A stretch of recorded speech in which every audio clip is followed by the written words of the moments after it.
J'ai essayé de recréer Dunkerque dans mon salon. J'ai mis un minuteur de cuisine, j'ai diffusé des cris de mouettes sur YouTube et j'ai couru autour de ma table basse en criant « Hold the line !»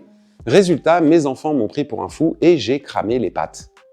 Aujourd'hui, j'ai regardé pour toi Dunkerque, le film de Nolan qui a promis une expérience sensorielle unique et qui a surtout traumatisé, encore une fois, mes oreilles avec un tic-tac interminable. Été 1940, des centaines de milliers de soldats alliés sont encerclés par les Allemands sur la plage de Dunkerque. Il faut les évacuer par la mer, par les airs, par miracle. Nolan choisit de raconter cet épisode à travers 3 points de vue. La plage sur une semaine, la mer sur un jour et le ciel sur 1 heure.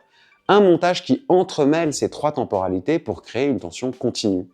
Le film, qui dure 1h46, réalisé donc par Christopher Nolan avec Fionn Whitehead, Tom Hardy, Cillian Murphy, Kenneth Branagh et Harry Styles, oui, Harry Styles, est visuellement impressionnant, tourné en IMAX avec de vrais avions, de vrais bateaux et des milliers de figurants. Nolan ne fait pas semblant, il filme la guerre au plus près, sans fioritures numériques.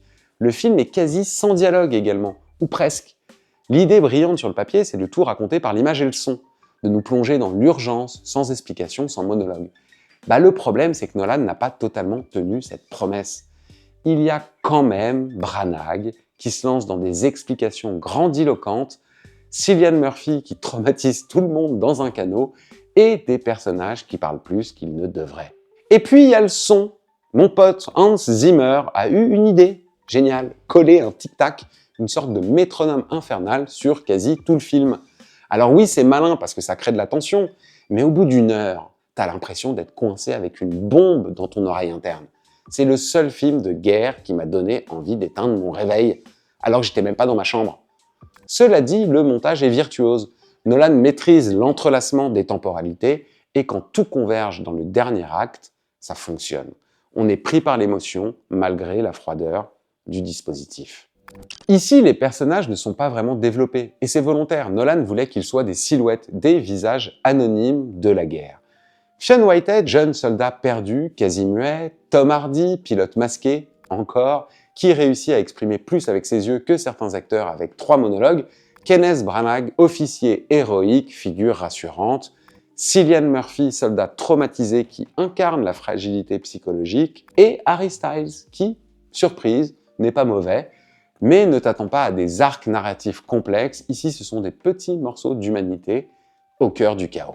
Dunkerque est le film le plus expérimental de Nolan et paradoxalement son plus court. On est loin de ces blockbusters bavards, Inception, Interstellar. Ici, c'est un film de guerre quasi muet, pensé comme une expérience sensorielle. Mais, soyons clairs, ce n'est pas un film de guerre traditionnel. Pas de gore façon « il faut sauver le soldat Ryan », pas de psychologie façon « la ligne rouge ». C'est un film sur la survie, le temps, la tension, un film abstrait qui ressemble parfois plus à une installation sonore qu'à un drame humain. On y arrive! Youpi! Est-ce que c'est parfait? Non! La froideur du dispositif laisse certains spectateurs sur le bord de la plage. On admire la technique, mais on a peine à s'attacher au personnage. Et ce tic-tac, tic-tac, tic-tac, tic-tac, tic-tac. Ils ont été jusqu'à enregistrer un vieux gousset. Zimmer, il a trouvé ce gousset, certainement en brocante, il l'a mis à son oreille, ça lui a détruit ce qui lui reste de tympan, et il s'est dit, je vais le mettre sur le film pendant tout le long, ou quasi. C'est cool, c'est une idée. C'est une idée, non?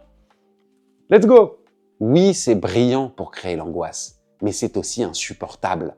À force de marteler ton oreille, Nolan finit par t'extirper de l'expérience au lieu de t'y plonger. Et surtout, la promesse du film sans dialogue n'est pas totalement tenue, et c'est dommage. On aurait aimé un vrai parti pris, radical. Dunkerque est une expérience à vivre, un film spectaculaire, tendu, ambitieux, pas un chef-d'œuvre humaniste, mais une leçon de mise en scène. Si tu veux du réalisme viscéral, tu seras frustré.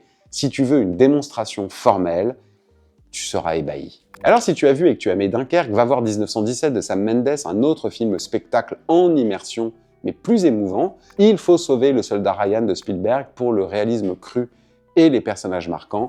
La ligne rouge de Terrence Malick pour la guerre filmée comme une méditation existentielle. Come and See d'Elim Klimov, un des films de guerre les plus radicaux et terrifiants. Voilà, tu sais maintenant que Dunkerque est à la fois un chef-d'œuvre technique et un petit supplice sonore. Abonne-toi, lâche un like et dis-moi en commentaire, toi tu l'as vécu comment? Comme un uppercut sensoriel ou comme un putain de réveil oublié sur une table de nuit un dimanche matin à 5 heures. En attendant, tu sais que j'ai voulu recréer Dunkerque avec mon moniteur de cuisine. Et ben maintenant, à chaque fois qu'il sonne, je crois que les Stukas arrivent. We dissect the profound. Lights, camera, we the best around.